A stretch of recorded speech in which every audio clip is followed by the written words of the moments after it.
ব্যবসা বাণিজ্যের বিশ্লেষণ নিয়ে ডিবিসি নিউজের নিয়মিত আয়োজন তালিকাতে আপনাদের স্বাগত জানাচ্ছি আমি রঞ্জন শুভ্র। রাজনৈতিক অনিশ্চয়তা ও নানা অনিয়মের কারণে নতুন বিনিয়োগ নেই পুঁজিবাজারে, ভুগছে দেশের দুই পুঁজিবাজারই।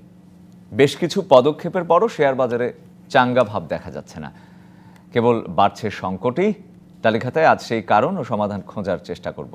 আমাদের আজকের আলোচনার বিষয় তদারকি দুর্বলতায় বেহাল পুঁজিবাজার, এবং অনলাইনে আমাদের সঙ্গে যুক্ত আছেন পুঁজিবাজার বিশ্লেষক মাহমুদ হোসেন, এফসিএ এবং অ্যালায়েন্স ফাইন্যান্স পিএলসির সিইও কান্তি কুমার সাহা। দুজনই সংযুক্ত হচ্ছেন অনলাইনে, দুজনই নিশ্চয়ই শুনতে পাচ্ছেন।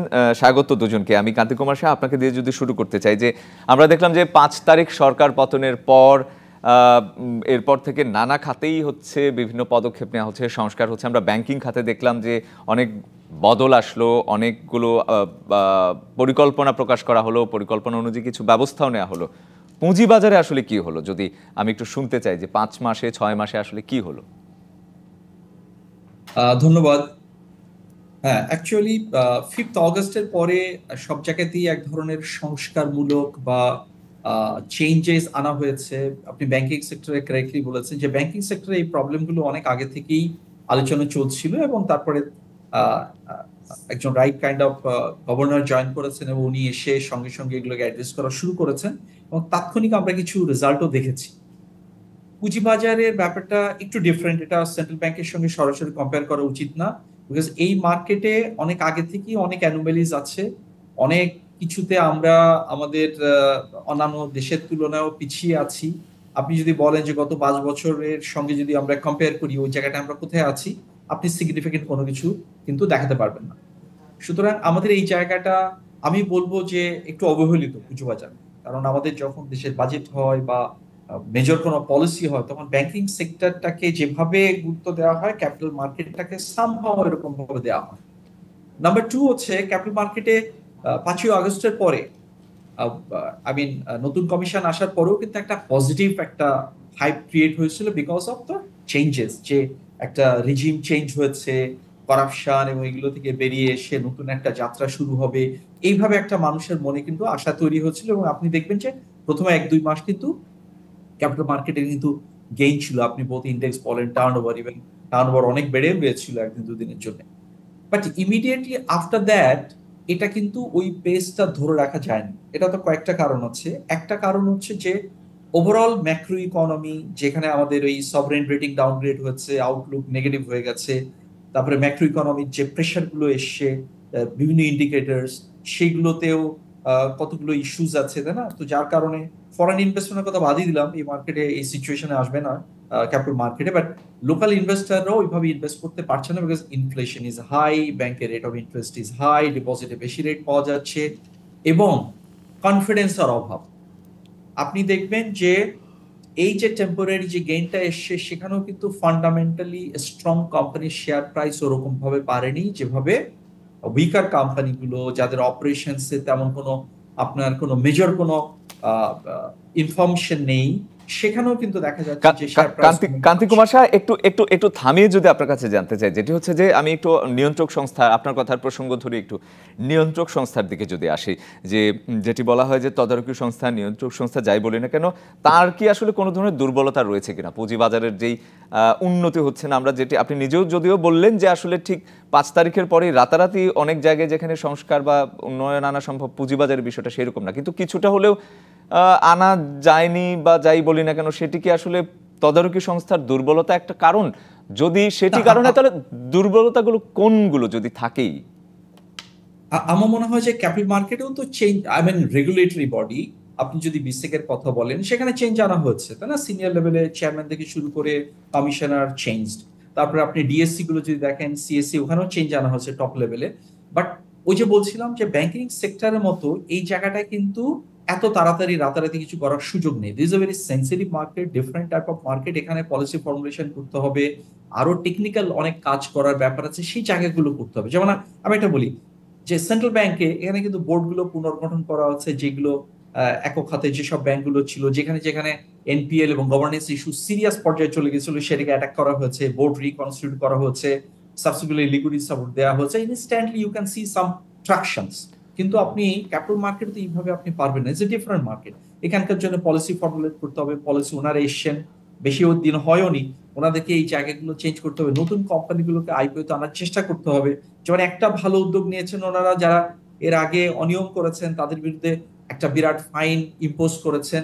সো দিস দ্য ইন্ডিকেশন যে this commission will be very strong, তারা স্ট্রংলি ড্রাইভ করবে, অনেস্টলি ড্রাইভ করবে, এবং যারা অনিয়মের সঙ্গে জড়িত হবে তাদেরকে ছাড় দেওয়া হবে। ছাড় দেওয়া এই হবে। মেসেজটাও তো দরকার ছিল, এটাও তো একটা অল্প সময়ের ভিতরে একটা ভালো জিনিস।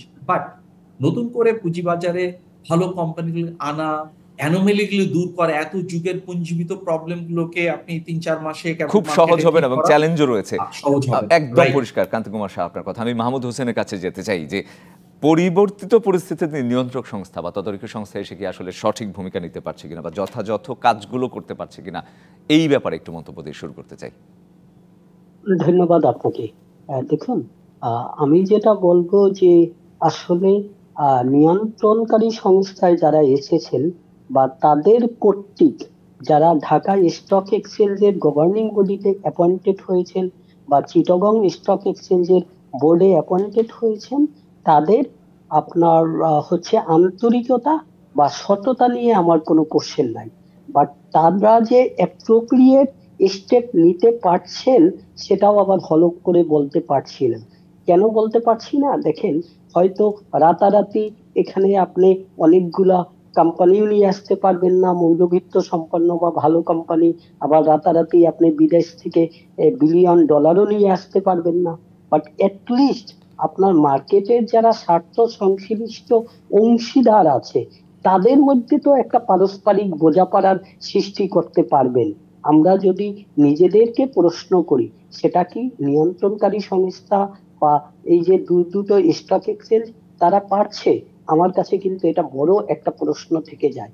দেখেন, প্রতিদিন বিনিয়োগকারীরা বিক্ষোভ করছে এবং তাদের আপনার পুঁজি হারাচ্ছে। আমরা আগে রিজিমকে বলতাম যে ফেসিস্ট রিজিম, এবং সেই রিজিমে মানুষকে লুটপাট করার সুযোগ করে দেয়া হয়েছিল এবং যে কারণে ক্যাপিটাল মার্কেট থেকেও লুটপাট হতো। বাট বর্তমান রিজিমে এই লুটপাট কি বন্ধ হয়েছে? যেমন কান্তিদা খুব কারেক্টলি বললেন যে দেখেন, মৌলভিত্ত কোম্পানিতে কিন্তু তেমন নাড়াচাড়া হচ্ছে না। ওই যে আপনার ছোট ছোট আপনার মূলধনী কোম্পানি, তাদের শেয়ার নিয়ে এখনো নাড়াচাড়া হচ্ছে। তার মানে কি সেখানে একটা প্রাইস ফিক্স আপের চেষ্টা করা হচ্ছে, তাহলে সেটাও তো বন্ধ করা যায়নি।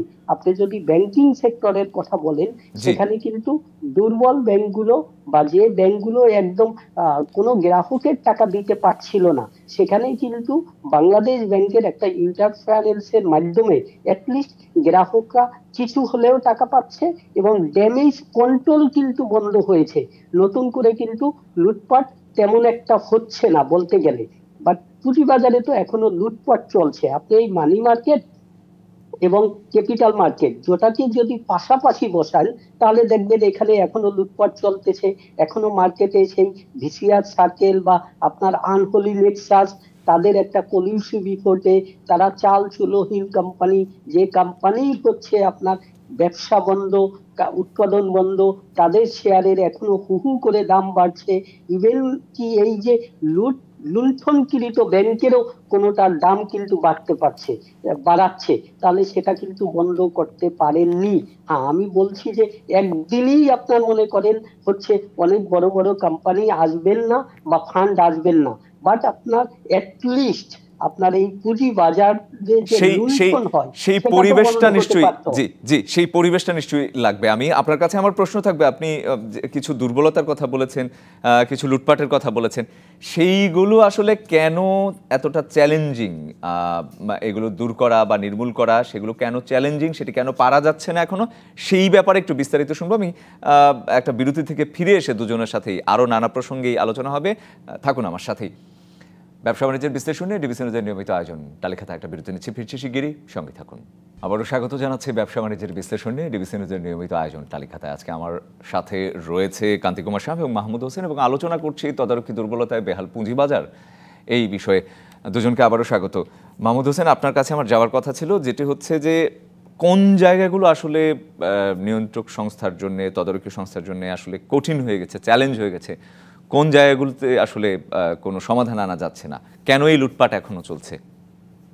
দেখুন, আমি যেটা প্রথমত বলবো যে আমার মনে হয় যে একদম যেভাবে প্রথমে বলেছিলাম যে এদের সততা নিষ্ঠা কোনোটা নিয়েই সন্দেহ নাই, বাট এদের কার্যকরী ভূমিকা নিয়ে যথেষ্ট পরিমাণ সন্দেহ আছে। আমাদের সবচেয়ে দুর্ভাগ্য কি জানেন? দুর্ভাগ্যটা হচ্ছে আমরা, দেখেন, একজন যতই এক্সপার্ট স্বর্ণকার হোক, সে কিন্তু কখনো কর্মকারের কাজ করতে পারে না। কারণ দেখেন, স্বর্ণ হচ্ছে গলাতে হয় হচ্ছে আগুন দিয়ে, এবং তারপর সেটার আকার পরিবর্তন করতে হয়। এখন তাকে যদি কর্মকারের কাজ দেয়া হয়, সে কিন্তু মাটিকে পানি দিয়ে ভিজিয়ে আকার পরিবর্তন না করে সে কি করবে? ওই মাটিকে আগুন দিয়ে পোড়াবে, তাতে আরো শক্ত হয়ে যাবে। তখন কিন্তু সে আর ওইটা কাজটা করতে পারবে না। তো আমাদের বোধহয় এরকম কোনো কিছু হচ্ছে। আদারওয়াইজ এমন একটা সিচুয়েশন যেখানে আপনার মনে করেন সব লুটেরা হয়ে আছে, যেখানে আপনার মনে করেন মানুষের এখন অন্য ব্যাংকিং সেক্টর থেকে টাকা এনে বাসায় রাখছে, যেখানে আপনার কেউ বড় রকম কোনো ইনভেস্টমেন্টে যাচ্ছে না ইন্ডাস্ট্রিতে, সেখানে ক্যাপিটাল মার্কেটে টাকা আসবে, এটাই তো স্বাভাবিক। আমরা যদি পিছনের দিকে তাকাই, হিস্টোরি যদি দেখি অতীতের, তাও দেখবো যে যখনই আপনার আনসার্টেনিটি থাকে ইকোনমিতে, তখনই কিন্তু আপনার ক্যাপিটাল মার্কেটে একটা মুভমেন্ট শুরু হয়। মাহমুদ হোসেন, তাহলে সরকার কিন্তু এখন কেন আশাবাদী। হলো আমরা না? যেটি শুনেছি অর্থ উপদেষ্টা সহ কর্মকর্তাদের মুখে আমরা শুনেছি, সরকার কিন্তু আশাবাদী যে সংস্কারের পর না, এই এই এই দেখুন, সংস্কার কাজে লাগবে। উনি খুবই সজ্জন ব্যক্তি এবং খুবই আপনার মনে করেন সততা নিষ্ঠা নিয়ে কাজ করেন এবং কথা বলেন। বাট আমি যেটা বলবো যে সাধারণ বিনিয়োগকারীদের বা বড় বিনিয়োগকারীদের অবস্থা এমন হয়েছে, এখন শুধু আপনার মনে করেন শুকনো কথায় কতটা চিড়ে ভেজবে। কারণ এটা মাথায় রাখতে হবে, দেশটা 18 কোটি মানুষের, ক্যাপিটাল মার্কেটটা লক্ষ লক্ষ বিনিয়োগকারীদের। এটা ওই আপনার মনে করেন 50 জন 100 জন শুধুমাত্র শুকনো আশা শোনালে সেক্ষেত্রে আপনার ইকোনমি কতটা আপনার মানুষের প্রয়োজন সার্ভ বুঝতে পেরেছি করবে, মাহমুদ হোসেন, আসবো ক্যাপিটাল নিশ্চয়ই আপনার মার্কেট কাছে। কতটা সার্ভ করবে, এটা নিয়ে সন্দেহ থেকে যায়। একদম। আমি আমি একটু কান্তি কুমার শাহের কাছে যেতে চাই। আস্থার সংকটের কথা বলছিলেন আপনি আগের পর্বে। আস্থার সংকটের ব্যাপারে আসলে সেটি আমরা প্রায়ই শুনি। সাধারণ বিনিয়োগকারীদের সামনে আসলে তাহলে এখন চ্যালেঞ্জ কোনগুলো, যদি বিনিয়োগকারীদের দিক থেকে জিনিসটা দেখা যায়? সরকারের পক্ষ থেকে তো বলা হচ্ছে সরকার আশাবাদী, সরকার অবস্থা পরিবর্তনের জন্য পদক্ষেপ নিয়েছে, বলছে যে সংস্কার করছে কিন্তু আসলে নীতিমালা পরিবর্তন করছে না। সেই ক্ষেত্রে সাধারণ বিনিয়োগকারীদের আশা কতটুকু রয়েছে, বা তাদের সামনে এখন চ্যালেঞ্জগুলো কি কি? ধন্যবাদ। আমি আপনার এই কথাটা নিয়ে বলি যে অর্থ উপদেষ্টার থেকে আমি ব্যক্তিগতভাবে আমাদের দেশের ব্যাপারে, ক্যাপিটাল মার্কেটের ব্যাপারে আরো বেশি আশাবাদী। কিন্তু ওইখানেই আমাদের ফ্রাস্ট্রেশনটা হয়ে যায় যখন দেখি যে জিনিসটা ঠিক মতো হচ্ছে না। কেন হচ্ছে না? অনেক রকম কারণ আছে। আপনি যদি পিওর ইকোনমিক অ্যানালিসিস যদি যান, যেমন এই মুহূর্তে আমরা ফরগেট অ্যাবাউট দ্য পাস্ট, এটা মাহমুদ সাহেব অনেক বলেছেন যে লুটপাট হচ্ছে, ফ্যাসিস্ট সরকার, এগুলো হচ্ছে। এখন তো আপাতত বড় মাপের এগুলো তো বন্ধ, তাই না? এখন একটা ন্যাচারাল প্রসেসে আছে, কত কিছু রিফর্ম দরকার, কিছু পলিসি গাইডলাইন দরকার। তার আগে দরকার হচ্ছে যে দাদা, ইকোনমিতে আপনি দেখবেন দাদা, যখন দাদা, মার্কেটে আপনার রেট অফ ইন্টারেস্ট যখন ব্যাংকে আপনি বেশি পাবেন, তারপরে আবার এই যে জানুয়ারি আরেকটা ঘোষণা এসে জানুয়ারি 1 তারিখ থেকে সঞ্চয়পত্র রিটার্ন বেশি, তখন কিন্তু একদম ফান্ডামেন্টাল ধরে কিন্তু ইনভেস্টমেন্ট ক্যাপিটাল মার্কেটে একটু কম যাওয়ার কথা। কিন্তু আমাদের মার্কেট এখনো ছোট, এখানে আরো ইনভেস্টমেন্ট অপরচুনিটি আছে। হ্যাঁ, ক্যাপিটাল গেইনের জন্য আরো অনেক সুযোগ আছে, কিন্তু হচ্ছে না কেন? আপনি প্রত্যেক বছর ধরেন যে কটা করে নতুন আইপিও আসছে, কি ইনসেন্টিভ দেওয়া হচ্ছে, এবং একটা বিগ পুশ ছাড়া ক্যাপিটাল মার্কেট কিন্তু সাডেনলি গতানুগতিক ওয়েতে গেলে এটার কোনো বেনিফিট পাওয়া যায় না, বা আকারেও বড় হয় না, বা কনফিডেন্সও ফেরে না। জাস্ট এক্সাম্পল, আমাদের south Asian country like Sri Lanka, ওরা কিন্তু প্রায় 15 বছর আগে ক্যাপিটাল মার্কেট ডেভেলপ করার জন্য কতগুলো ইনসেন্টিভ ডিক্লেয়ার করেছে, যে ট্যাক্সের ইনসেন্টিভ, তারপরে ফি ওয়েভার, চার্জেস ওয়েভার, এরকম করে দেখা গেল যে বন্ড মার্কেট ওদের যে অনেক ডেভেলপ করে গেছে, ডিসপাইট ওদের ইকোনমি আমাদের থেকে অনেক ছোট ছিল। এবং ওরা ওগুলো সফলতার সঙ্গে করাতে কিন্তু সবাই ব্যাংকিং সেক্টরের উপরে ডিপেন্ডেন্ট ছিল না। Capital market became a alternative source of fund for business. যেমন আমাদের এখানে সরকার সরকার কখনো ক্যাপিটাল মার্কেটে কিন্তু টাকা তুলতে আসে না। Question is Y? সরকারের গ্রিনফিল্ড অনেক প্রজেক্ট আসে, নতুন নতুন প্রজেক্ট, সেখানে কিন্তু ইজিলি করা যায়। আমরা অনেক বছর ধরে বলছি যে এই যে ব্রিজ গুলো হয়, রেল লাইন হয়, এটা হয় এটা হয়, এগুলোর ব্যাপারে কেন কিছু মার্কেটে আসে না? কারণ তো সাধারণ মানুষ তো তাহলে এখানে কনফিডেন্টলি পারসিউট করতে পারে।